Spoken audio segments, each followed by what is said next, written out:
Hello friends, आज हम बात करेंगे उस गीत के बारे में जो रफ़ी साहब ने 102 डिग्री बुखार होने के बाद भी धर्मेंद्र के लिए गाया था। दोस्तों, ये बात है उस समय की जब धर्मेंद्र साहब बॉलीवुड में नए नए आए थे। धर्मेंद्र की पहली फिल्म साल 1960 में आई दिल भी तेरा हम भी तेरे। इसके बाद धर्मेंद्र ने फिल्म बॉयफ्रेंड में शम्मी कपूर के साथ सहायक भूमिका भी निभाई थी और इसके बाद साल 1961 में धर्मेंद्र को बड़ा मौका मिला फिल्म शोला और शबनम में, जिसमें धर्मेंद्र के साथ तरला मेहता ने मुख्य भूमिका निभाई थी।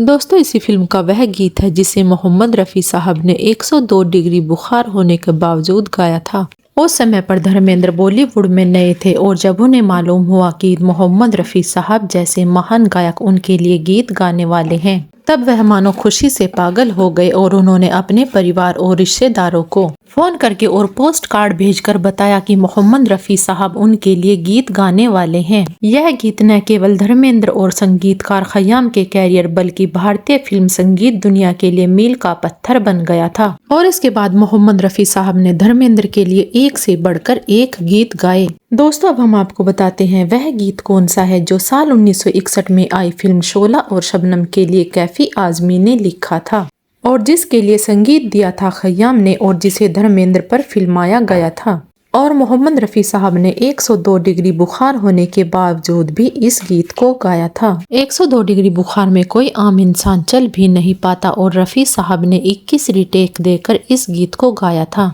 और रफ़ी साहब ने इस गीत को इतने खूबसूरत अंदाज में गाया है कि कोई यह नहीं पहचान सकता कि मोहम्मद रफ़ी साहब ने बुखार में इस गीत को गाया था। वैसे तो रफ़ी साहब एक ही टेक में पूरा गीत गा दिया करते थे, लेकिन इस गीत के लिए उन्हें एक दो नहीं बल्कि 21 रीटेक लेने पड़े थे। दरअसल संगीत का क्षेत्र बहुत व्यापक है और एक एक गीत पर महीनों तक काम चलता था और खयाम साहब सुर और संगीत से कोई समझौता नहीं करते थे और वह जो भी धुन बनाते थे उसे गाने में बड़े बड़े गायकों के पसीने छूट जाया करते थे।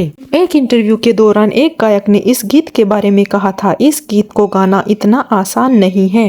कई गायकों ने इस गीत को गाने की कोशिश की लेकिन वह नाकामयाब रहे और जब खयाम साहब को पता चला कि मोहम्मद रफ़ी साहब की तबीयत खराब है तो उन्होंने रफ़ी साहब को रिकॉर्डिंग कैंसिल करने के लिए कहा, लेकिन रफ़ी साहब ने इसके लिए इनकार कर दिया क्योंकि रफ़ी साहब का मानना था कि रिकॉर्डिंग कैंसिल होने से फिल्म के प्रोड्यूसर का समय और पैसा दोनों का नुकसान होता है, वहीं सभी साजिंदों के मेहनताने का नुकसान होगा। वे नहीं चाहते थे कि उनकी वजह से इतने सारे लोगों को नुकसान उठाना पड़े और तेज बुखार में रफ़ी साहब ने 3.5 मिनट के इस गीत को पूरा रिकॉर्ड किया। यह गीत है जाने क्या ढूंढती रहती है ये आंखें मुझ में, राख के ढेर में शोला है ना चिंगारी। और रफ़ी साहब ने इस गीत को इतने उम्दा तरीके से गाया कि फिल्म के सीन की सिचुएशन के हिसाब से परफेक्ट बन गया। रफ़ी साहब ने खुद तकलीफ उठाई लेकिन दूसरे लोगों का नुकसान नहीं होने दिया। इसीलिए मोहम्मद रफ़ी साहब के लिए लोगों के मन में प्यार और सम्मान आज भी बरकरार है।